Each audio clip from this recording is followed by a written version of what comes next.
Hello guys, কেমন আছো সবাই? আশা করি সবাই অনেক ভালো আছো। আমি তোমাদেরকে যে কথাটা এখন বলবো সেটা হচ্ছে আমি নিজের ভয়েস একদম টোটালি চেঞ্জ করে বলবো। যাই হোক, ওকে তো শুরু করি।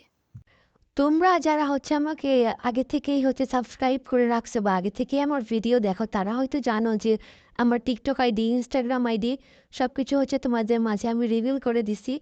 টিকটক ইনবক্সে এসে একটা মেয়ে আমাকে বলতেছে কি, এই তুমি কি সেই মেয়ে যে ওই যে ইউটিউবের কমেন্ট বক্সে নিজের টিকটক আইডির লিঙ্ক দিয়ে রাখছো? আমি বললাম হ্যাঁ। তখন ওই মেয়েটি বলে কি, তুমি একটা সত্যি করে কথা বলো তো। আমি বললাম কি, তখন বলে কি, তুমি কি বিটিএস লাভার না ব্ল্যাক পিঙ্ক লাভার? আমি বললাম, "কেন হঠাৎ করে এই কথা জিজ্ঞেস করছেন কেন?" বলে, "তোমার আইডিতে দেখি সবকিছু নিয়েই ভিডিও আছে।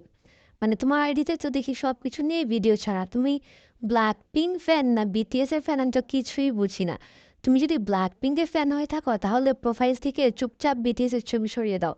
আমি কিছু বুঝলাম না। যাই হোক, ওই মেয়েকে আমি রিপ্লাইও দেই নাই। আমি তো ইউটিউবে আসলামই কয়েকদিন ধরে। এখনই যদি এরকম কিছু মানে তোমরা তো না, তোমাদের মাঝেই কেউ একজন হয়তো এটা হবে। ইউটিউব চ্যানেলের প্রোফাইল আর টিকটকের প্রোফাইল তো এক না যে তোমাদেরকে আমি বর্ণনা দিয়ে বুঝাবো। যাই হোক, তোমরা যদি টিকটক আইডি চাও, আমি চাচ্ছি না তার আইডিটা এভাবে শো করতে। তোমরা যদি চাও আমি তোমাদেরকে পার্সোনালি দিতে পারি। যাই হোক, আমার অনেক ভয় করে যে আমি শুরুই করতে পারলাম না। এর আগেই যদি মানুষ এরকম করে, ওই মেয়েটা আমাকে পুরো থ্রেড দিয়ে দিয়ে কথা বলছিল যে, তুমি কি বেয়াদব! ব্ল্যাকপিঙ্ক নিয়ে ভিডিও বানাও, আবার বিটিএস এর ছবি প্রোফাইলে দিয়ে রাখছো। ইহা একটি সিরিয়াস কথা, কেউ দয়া করে হাসবেন না।